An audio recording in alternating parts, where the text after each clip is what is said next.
নমস্কার বন্ধু, সবাইকে স্বাগত নতুন একটি ভিডিওতে। এই ভিডিওতে আমি তোমাদের ক্লাস 12-এর যে পল সায়েন্স বা রাষ্ট্রবিজ্ঞান যে বইটা রয়েছে, এই বইটার একটা সাজেশন আমি এখানে নিয়েছি তোমাদের বোর্ড ফাইনাল পরীক্ষার জন্য। তোমাদের আর মাত্র 1 মাস সময় রয়েছে, তো এখন আর দেরি না করে সাজেশনটা নিয়ে তোমরা অবশ্যই সেখান থেকে পড়তে পারো।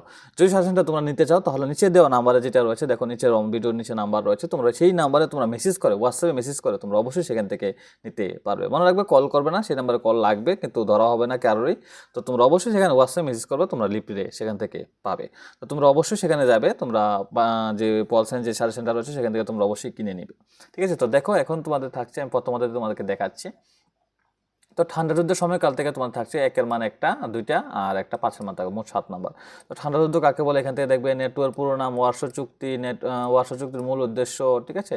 এনআইইউ এর পুরো নাম, সেন্টু এর পুরো নাম, এলওসিএস এর পুরো নাম, এনএএম এর পুরো নাম, এনএস ইউএনসিএ টিএডি এর পুরো নাম। কি সুন্দর সুন্দর কোয়েশ্চেন এটি, ঠিক আছে। তারপর তোকে ঠান্ডা যুদ্ধকে লং টয়লেট কে বলেছে, ঠিক আছে। জোসেফ টিটু কে ছিলেন। এই অধ্যায় থেকে তোমাদের যে পাঁচের মানগুলি থাকবে এখানে দেখো, তো ঠান্ডা যুদ্ধের সৃষ্টির কারণ কি, ঠিক আছে। ঠান্ডা যুদ্ধের বৈশিষ্ট্য আলোচনা করো, পঞ্চশীল নীতি কি, ঠিক আছে। তারপর দেখো জোট নিরপেক্ষ আন্দোলন, ঠিক আছে। তারপরে জোট নিরপেক্ষতা বা নিরপেক্ষতার মধ্যে পার্থক্য কি, ঠিক আছে। কিউবার মিসাইল সংকট খুবই ইম্পর্টেন্ট কোয়েশ্চেন, এটা তোমাদের পরীক্ষায় আসার চান্স রয়েছে।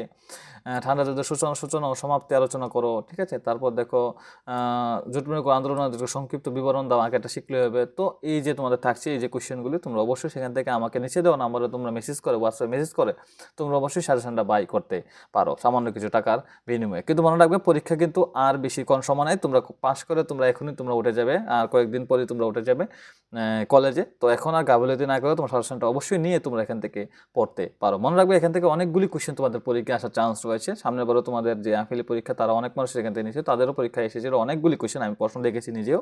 তো তোমরা অবশ্যই এনিলিশন, তোমার যে অক্ষণ যে পরীক্ষাটা বোর্ড ফাইনাল পরীক্ষা সবেমাত্র যে তোমাদের কয়েকদিন পরে স্টার্ট হবে, এই পরীক্ষায় তোমরা অবশ্যই এটা নিয়ে এসে তোমরা পড়তে পারো। কয়েকদিন সময় নিয়ে, 4-5 দিন সময় নিয়ে তোমরা পুরোটা শেষ করে দাও। এখনও সময় আছে, 1 মাস সময় আছে। যদি 4-5 দিন করে ভাগ করে করে যদি পড়ো, তো এখনও শেষ হয়ে যাবে এটা। মনে রাখবে যে সবগুলি কিন্তু বাংলাতে, এরকম নয় যে ইংলিশে লেখা। তো তোমরা অবশ্যই এগুলি পড়তে তোমরা পারো। ইংলিশ সাবজেক্টের জন্য আমি কীভাবে তোমরা 50+ আনবে সেটা আমি আলাদা একটা ভিডিওতে দিয়ে দেবো। তো এই ভিডিওটাতে তোমরা এখানে এতটুকু পর্যন্ত তোমরা অবশ্যই হোয়াটসঅ্যাপে মেসেজ করো, নিচে দেওয়া নাম্বারে হোয়াটসঅ্যাপে মেসেজ করো, তোমরা অবশ্যই সেখান থেকে এটা কিনে নেবে। নমস্কার এবং ধন্যবাদ সবাই।